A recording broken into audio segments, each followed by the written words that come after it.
Matthews was magnificent against the Panthers. What does this mean for the Buds as they inch toward the playoffs? Let's get into it on today's edition of Locked On Leafs. You're Locked On Maple Leafs, your daily podcast on the Toronto Maple Leafs. Part of the Locked On Podcast Network, your team every day.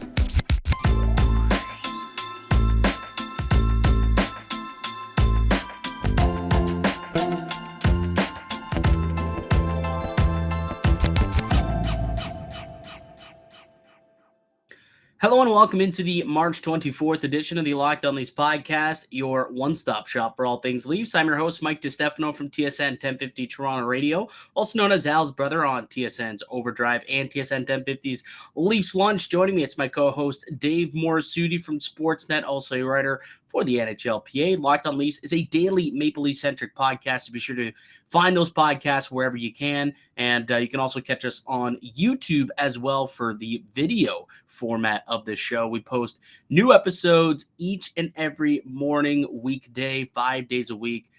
Click the little notification bell on YouTube as well to alert yourself to when you get the new drops. Big dub for the Maple Leafs. Good response game out of them. Tough performance. We talked about it after Tuesday night's loss to the Islanders, and then coming up against a pretty good team who's played excellent hockey the last 6 weeks or so, going into their building in Florida. I thought this was a terrific bounce-back response game out of the Leafs. Yeah, I mean, I was hard on the core after that loss to the Islanders. I said that if these guys are not going to perform, like the Leafs' chances of moving in the playoffs were not going to be very good. So you see what happens when the core is engaged and playing well. And I think the important thing for Auston Matthews, yes, 2 goals, crucial. We haven't seen Matthews really put the puck in the net as much as he did last year, but it was brought up many times on the broadcast, and for good reason. Auston Matthews' defensive game, like that's when he is at his best. Yeah. Right. The Leafs have been spending too much time in their own end, making too many mistakes. They needed to come out with more of a purpose in this game, and I thought, yeah, I mean, it doesn't surprise me that Auston Matthews was the one leading the charge in this game, because he needed this game. I think a lot of guys needed this game, but I think especially him, just to hush a little bit of the talk that's been happening the last couple of days. I'm going to give you a multiple choice quiz really quickly as to who do you think needed this game more? Auston Matthews, who continued to look, and he had a multi-goal game, scored twice, looked great, did take a puck in the pills. That probably didn't feel too good. So Auston Matthews, Matt Murray, and the performance that he had tonight, he was spectacular. Michael Bunting, who got off the schneid, and Alex Kerfoot, who breaks a 25-game goalless drought. You can even toss Nylander in there, who went 4 games without a point too, breaking that little blip tonight. Like, which one do you think? Which player is most excited about tonight's game? I think it has to be Kerfoot. 25 games without a goal. Like, geez, bud. Like, dude, talk about puck luck. He was so unlucky. Like, he had a few opportunities to score, and I think he did score one around, I think there was like 13, 14 games in. He scored one, and then it got reviewed and taken off the board. And then he won another like 10 games without scoring a goal. He did get that shootout winner over the weekend in Ottawa. But, he ends up getting off the schneid. And, man, what a monkey off the back that's got to be. And hopefully they start to kind of drop for him a little more as we inch closer to the playoffs. But, good on him for getting a goal. Bunting also. I don't know if you saw my tweet, but – people are saying, not me, people are saying that I reverse jinxed both Bunting and Kerfoot tonight, and both of those goals were in spite of me. So I tweeted, remember Bunting had that one really good look. He got a breakaway chance, and he tried to cut across the net, and Bobrovsky made that really nice stop. And I did like Bunting Kerfoot with the handshake emoji. Like that little meme type of thing. Do you have the tweet, actually? I think I sent it to you. But, there it is. So the first one, Bunting Kerfoot, little handshake emoji. It pretty much was just like both of those players just can't buy goals right now. I think Bunting has like won in his last 11 or 12 or something like that. And Kerfoot obviously scoreless in his last 25 leading into this one. So that's kind of what that meant. And then I got chirped about it because Bunting went on to score, and then Kerfoot went on to score. And then I quote tweeted and saying, man, does this tweet ever have a completely different meaning an hour later? Now they're shaking hands saying, look at you, buds. We both got off the schneid tonight. It's just funny because I didn't even know it was Bunting that scored on the 5-on-3. By the way, 5-on-3, that's hilarious. Dude, how do you go 70 games without getting a 5-on-3? That like when I heard that stat, I couldn't believe it. I'm like, they haven't had a 5-on-3 all year. What? I mean, I knew they hadn't had a 5-on-3 all year. It just didn't dawn on me that we're past the 70 game mark of the season. And I was just like, wow. And the best part of that was it took them 6 seconds to score with that 5-on-3. It was almost like they were so jacked up about it. They were just like, we're not even going to really savor this. We're going to get it done.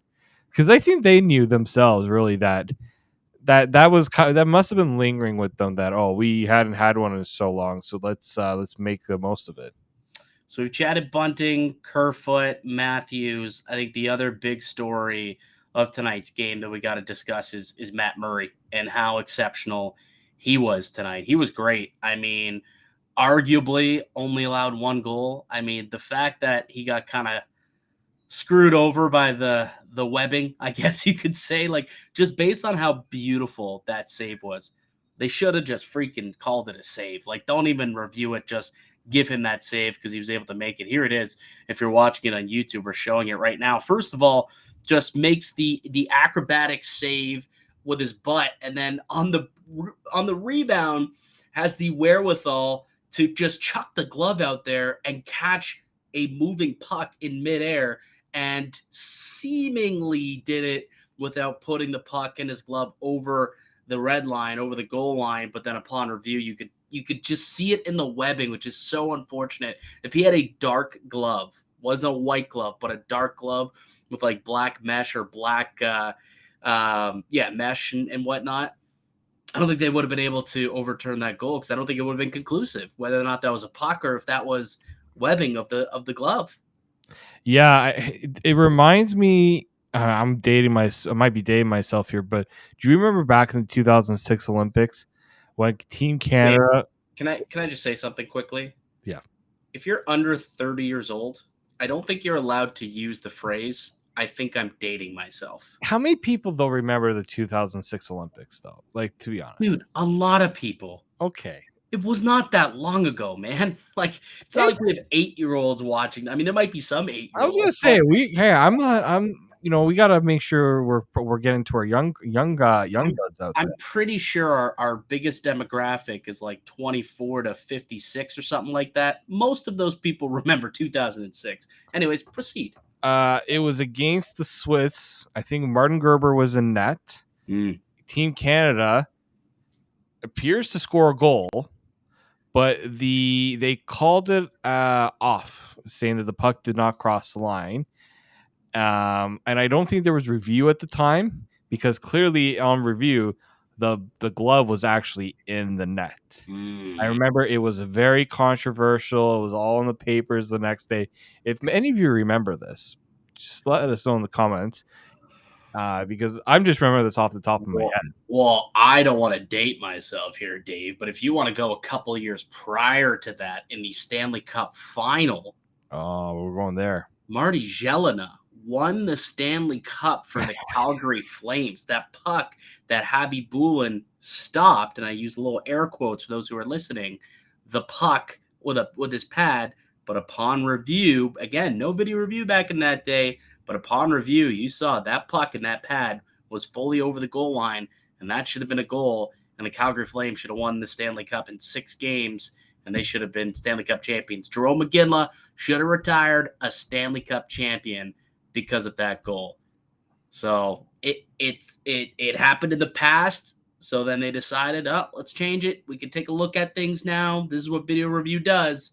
And if you watch the video here, you can just see it in the pad. Like, you just see a little black puck just squirt over the line there. And if he was legitimately, if his glove was 2 inches closer to him, it wouldn't have fully crossed, but you can see it's fully crossed. And I mean, it is a goal at the end of the day. It certainly is a goal, but man, what an effort Murray made to try and negate it at the very least. Cause that's one that you wouldn't have even been upset if he gave up on it, cause he was so down and out. If he somehow kept that puck from crossing the line, Oh, I'm goal of the putting year. full out Save of the deep year. eyes here. Save of the year. Save of the year. And we just saw a save of the year candidate Yeah. the other day, right, with Ilya Sorokin. But That that was was just like a sequence. 'Cause you had the one like went off his ass, and then he Yeah. corralled himself and had the wherewithal to also attack the rebound. It's like that whole sequence was insane. But anyways, ended up being a goal, and so he allowed 2 goals on the night, but was honestly spectacular. The question I have for you, Dave, and I don't know where I think I know where I sit on this. We've had this conversation before, but if he continues to play like that, do you think it's possible that Matt Murray could win the job down the stretch here? Could he win the starter's role and be the game 1 starter if he puts forth 4 or 5 more games just like that? Well, the funny thing is that somebody brought up. I was actually trying to find the tweet, but it was like that Murray and Samsonov, like their road and home splits is just unbelievable. How Yeah, Murray's great on the road, terrible at home. Opposite, Murray is or Samsonov, great at home, awful on the road. Yeah, it's just so weird how like the two of them are just so polar opposite there. But look, Samsonov has looked great at home. Murray's looked terrible on the road, great on the road. I think that could weigh into how Sheldon Keefe kind of divvies up the starts here. It could very well do that. It's been talked about a lot about how much the Leaf brass loves Matt Murray.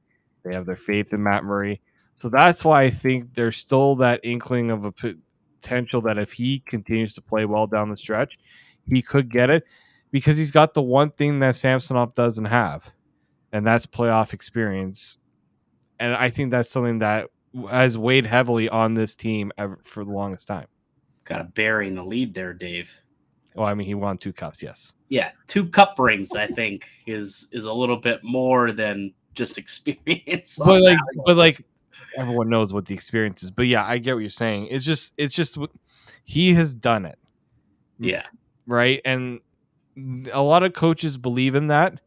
They see how Murray acts, how he's there day to day, and how they believe he can handle the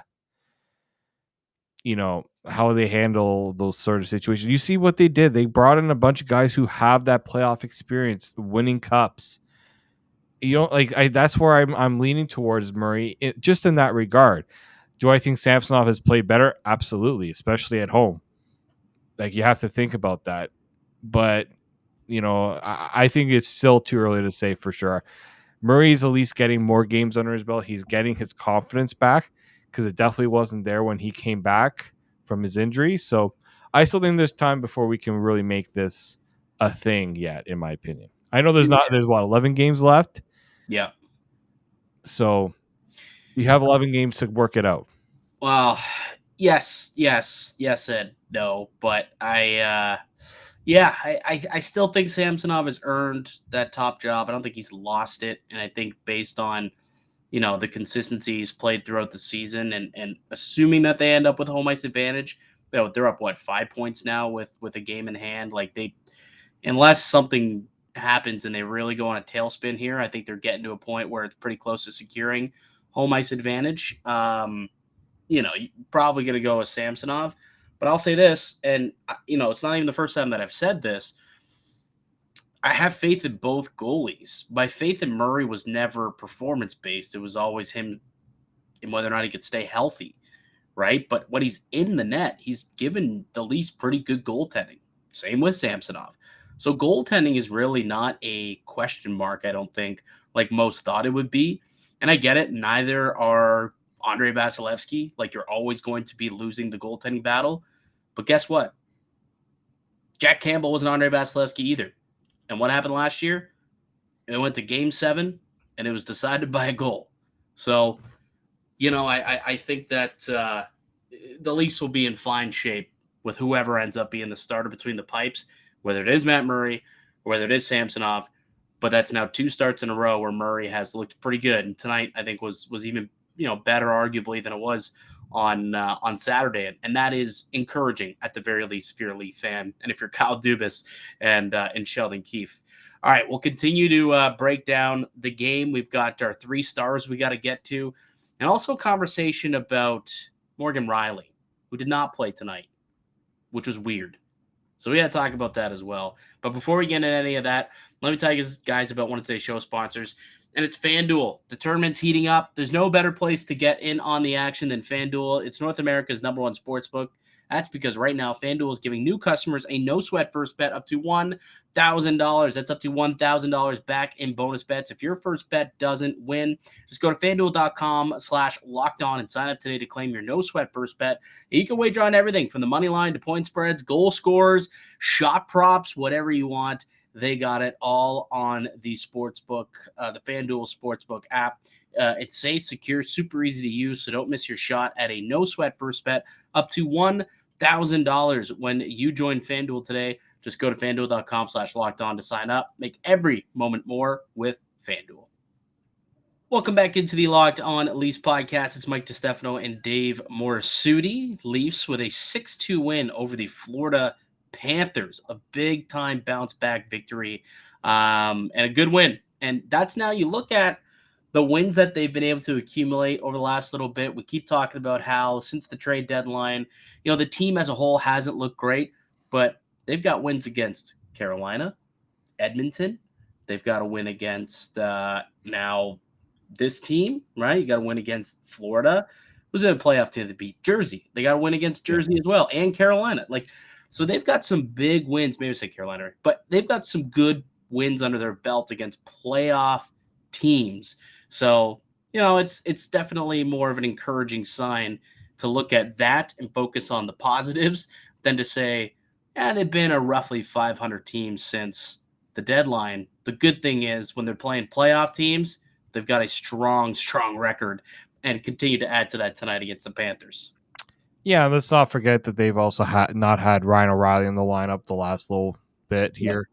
Yep. They're experimenting upon experimenting. So it's like you're not expecting everything to be smooth when you're going through all these different changes and stuff. So yeah, but I've been impressed with the games that they've been these big teams as you mentioned, right? Like these have been some obviously some dominant wins like Carolina and Florida.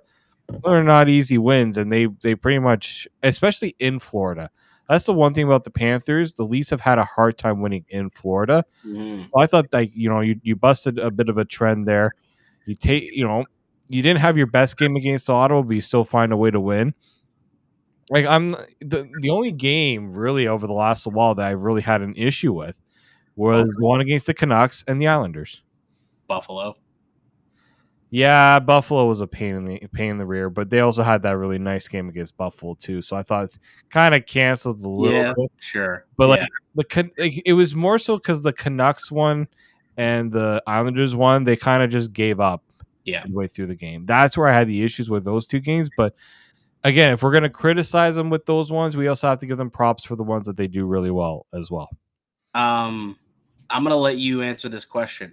How much of a conversation should we be having about the fact that Morgan Rielly was not in the lineup tonight due to rest, is what we were told, a little bit of a load management situation, and how well they played defensively in his absence?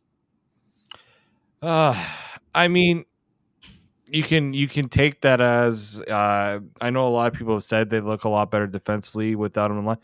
I guess that's true. It also kind of depends on situations, right? What's happening in the game. Matt Murray had a really good game. Has he always had a good game when Rielly's in the lineup? Not always, right? Like I think to pinpoint on one player is always tough. I think the team had a way better commitment to defense in this game than they did in the last game. So unless Sheldon Keefe decides, all right, we're just gonna not have Rielly play the next game, then I think we can say something. But look, he hasn't been good. He's said it. It's not like it's a hidden secret or anything like that. So I think you still have to figure out a way to get him going. I think just not having a play just doesn't work, in my opinion. So I think it all comes down to how they commit together as a team defensively rather than how one player plays Yeah. defensively. So I know it's easy to go out and find the whipping boy in this situation. I know Morgan Rielly is it right now, but I'm not there. I'm not there just because teams win games, not one player. It is weird, though, how much more collectively the team seems to play defensively when Rielly's not in the lineup. Like that's the only thing that's kind of bizarre about it, right? Like it's more bizarre than it is concerning for me. Just because like you even think back to when both he and Brody were out of the lineup, that's arguably the best defensively that this team has played all season. And that's their two best defensemen who are out, and it's just weird. And then he's out again tonight, and it's been a string of really tough games defensively. And all of a sudden, you've got complete buy-in from the team, and they go out and they win the game, and they have their best defensive game in terms of expected goals against since February 15th. Like Yeah. it's just weird.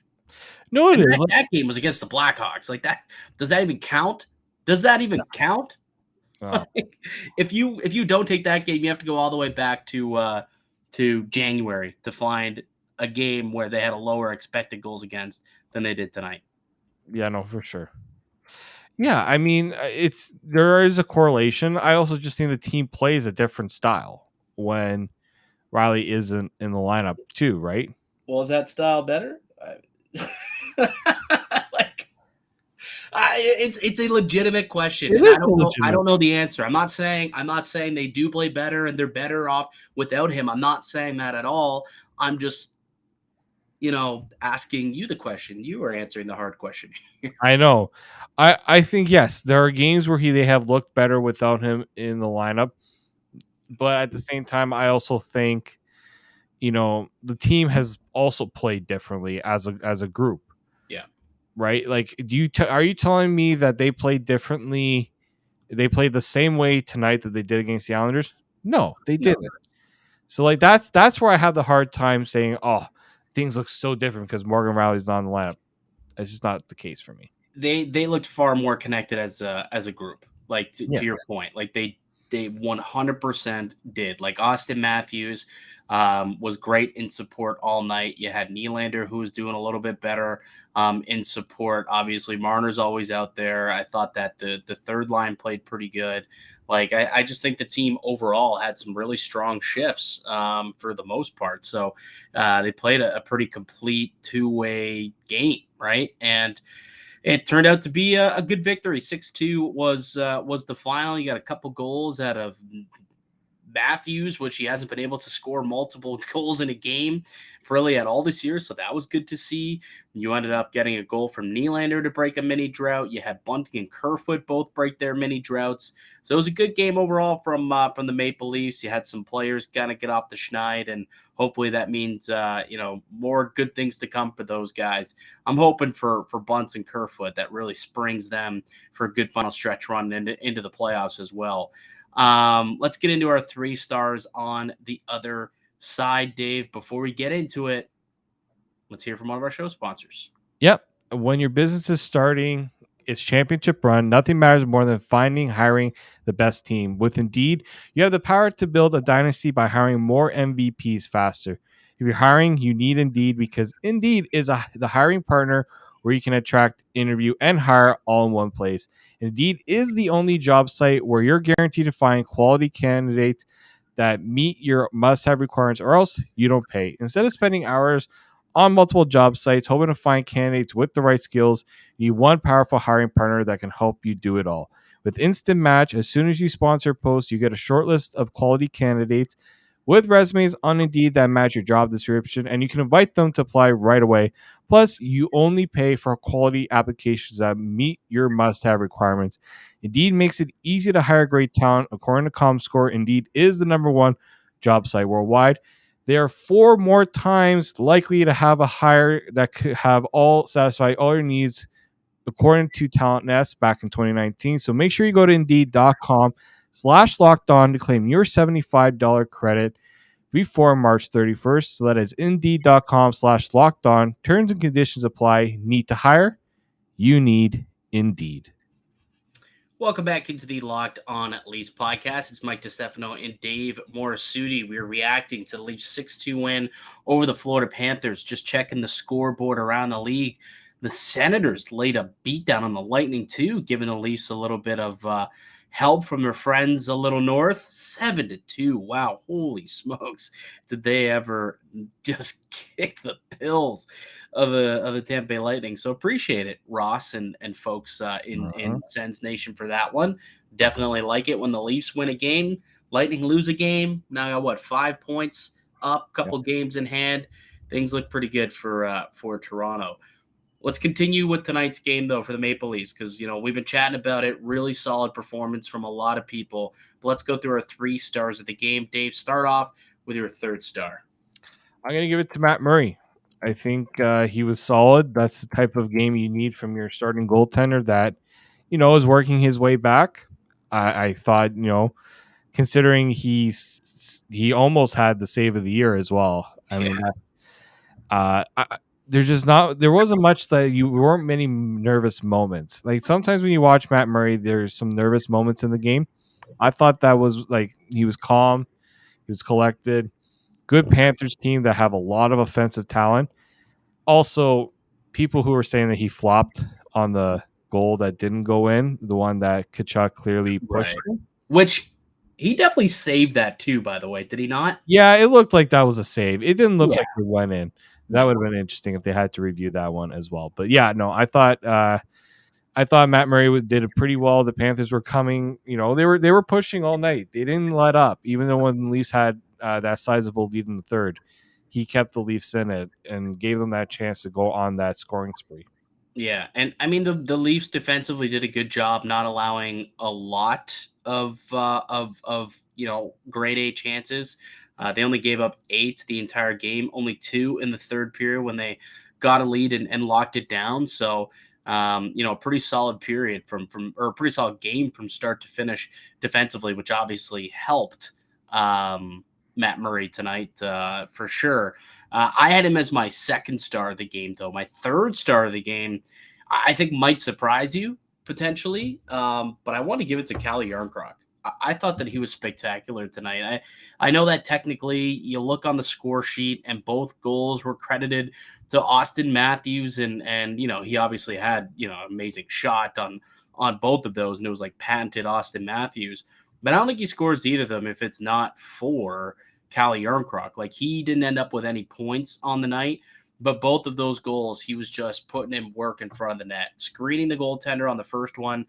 And then on the second goal, like, Matthews goes around the net, and because he's engaged with a battle with Radko Gudas, when he goes and lets go of him and Gudas goes to attack Matthews, he kind of takes a bit of a spill. It was almost a pick kind of play, and that gave Matthews the space to turn and fire and make it 3-1, and that was kind of when the Leafs started to take advantage of that game. So I thought that he was fantastic. He had that one really good look too on the breakaway there. I thought he was going to score just based on how his night had been going.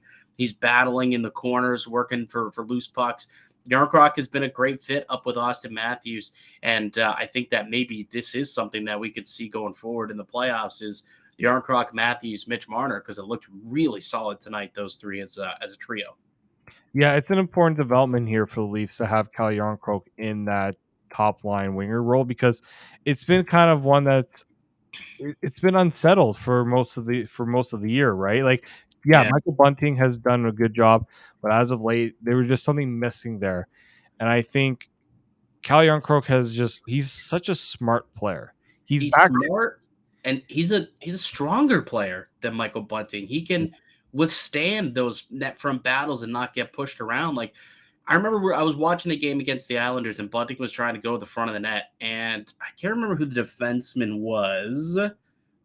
Maybe it was Pellick, maybe Dobson. Anyways, one of the Islanders defensemen, actually, I think it was Mayfield, quite literally, like, rucked him away from the net, like a rugby ruck where he just kind of got low and just pushed him off, and it negated him from getting to the net, right? Calle Jarnkrok battled in front of the net. He worked and got himself in front of the net all game long, and I guarantee you that pissed off Bobrovsky and made him think twice when he was in front of the net. And it also, took the attention of the defenseman, which gave Matthews and Marner a little bit more space to work. Like, I think he's somebody, if you can have that net front presence, who's not just net front and being annoying, but can actually battle and work it there, that is a really good compliment to those two. And it seems like Jarnkrok tonight especially looked like he can complement that and play that role really well.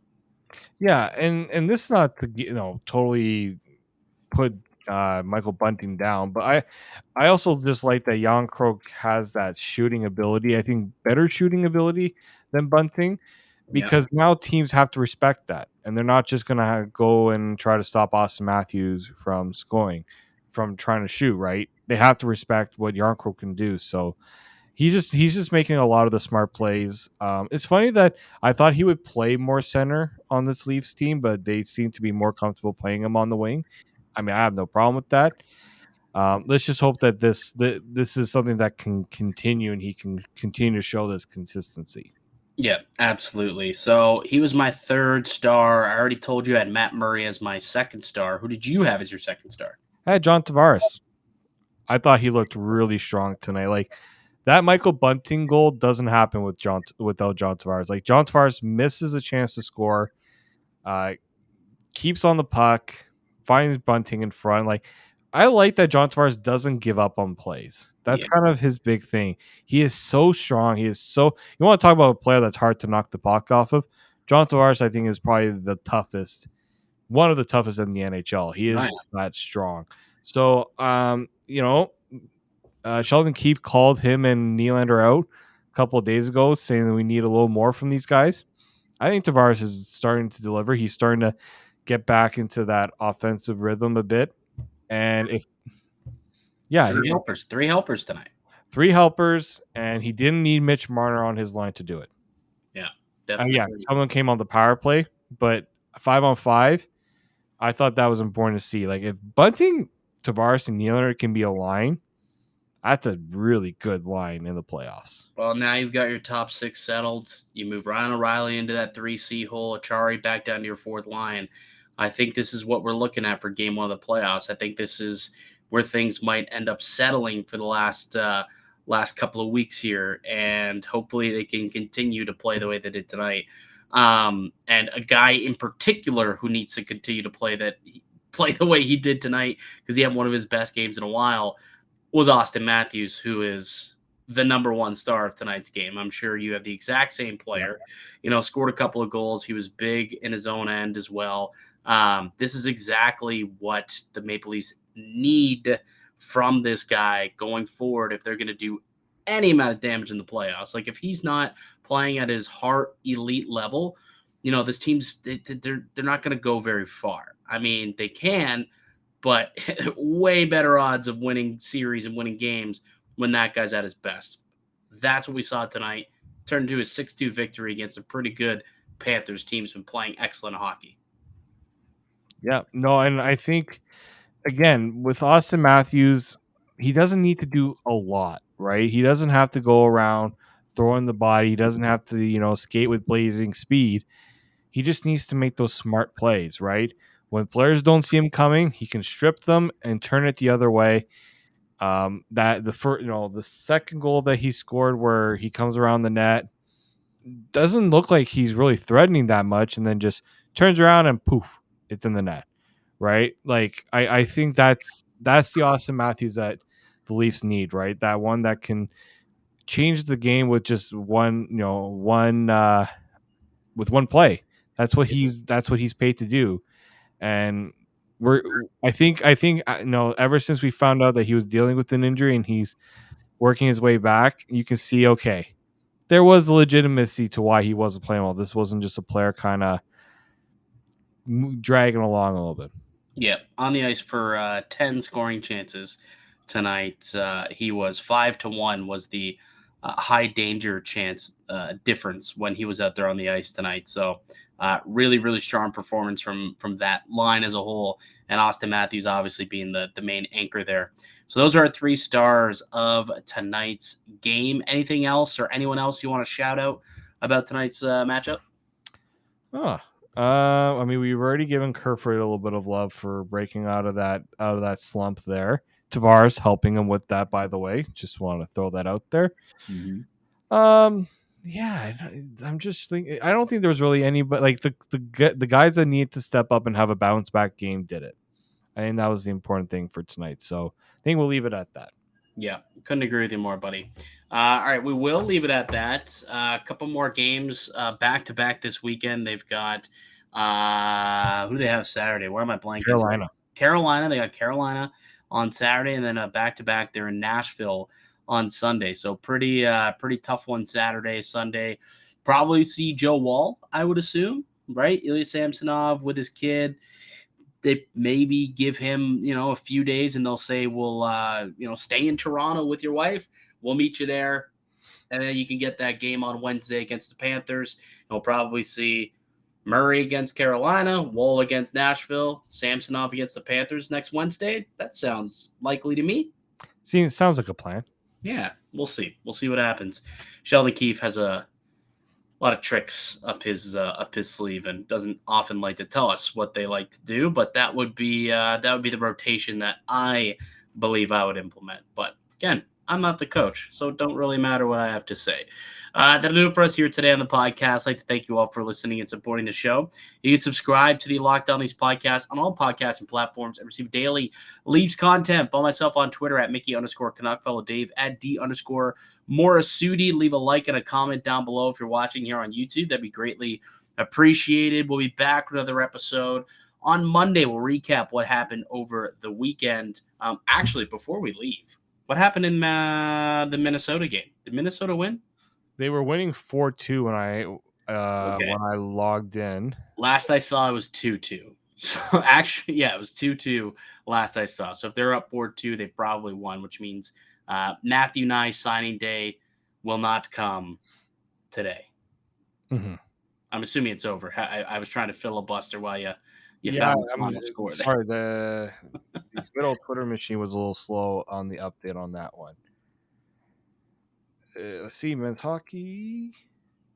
Yep, it was. Oh, geez, Lou. It turned into a 9-2 final. Excuse me? They were down 2-1 at one point. Yeah, it. Let's just say the game opened up. Okay, all right, we got to find out what Matthew Nyes did in that game. Look it up. Let's see how many points he had in that. You got to assume 9 goals for Minnesota. He had to have factored in and got you, 3 points? You know what's funny? I was trying to look up the stats from this game, and the website was very, very slow. So I think a lot of people were trying to get those updates. Probably. Oh, don't tell me it's going to be same issue. It is so slow. Ugh. So I don't think we are actually going to be able to get that right now. 9-2 is crazy. Oh, I have it. Took me 3 seconds, guy. What are you doing? I don't know. How many points did I say he was going to have? I think 2, 3. You just held off the score sheet, dude. Wow. Held off the score sheets? Really? I will say, watching him, there was a play where he was on the penalty kill and just busted for an open chance and almost scored. But yeah, a little surprising in a 9-2 game, he did not score a single point. Cooley had 3 points. His teammates, Bryce Brodzinski, had a hat trick in that game. Luke Mittelstadt, who I believe is Casey Mittelstadt's brother, scored in that game. And then Jimmy Snuggerud, who's his line mate. Like, his line mates are all putting up points, but he didn't get a point. What's that not? How do you get 9 goals and not get a point? You're supposed to be in the NCAA, kid, not an NHL. No, I'm joking. Supposed to be the savior for the Maple Leafs here, and he's not even getting a point on it's point night. You score 9 goals, like, that's point night. You gotta get on the score sheet. Gosh, that's tough. Anyways, he'll have another game. So that continues. So Matthew Nyes will not be a Maple Leaf this weekend. He continues on his road to the Frozen Four. We want him to win anyways. Like I saw some people online saying, oh, we are now all Canisius fans because we want Matthew Nyes to lose and come to Toronto. No, I would rather him be a winner, have that experience, and then come to Toronto and know how to win important games, play in those big important games, because that's what we want you to be able to do here and have that experience. Different level, obviously, but I still think that would be more beneficial than an early exit and an extra, 2 games this season? No way. Go win a championship, Matty Nyes. Go win a title, bro. Do it. That'll do it now for us. We'll catch you back next weekend. Enjoy the games Saturday and Sunday, the doubleheader, and we will see y'all on Monday. Until then, keep it locked right here on Locked On Leafs.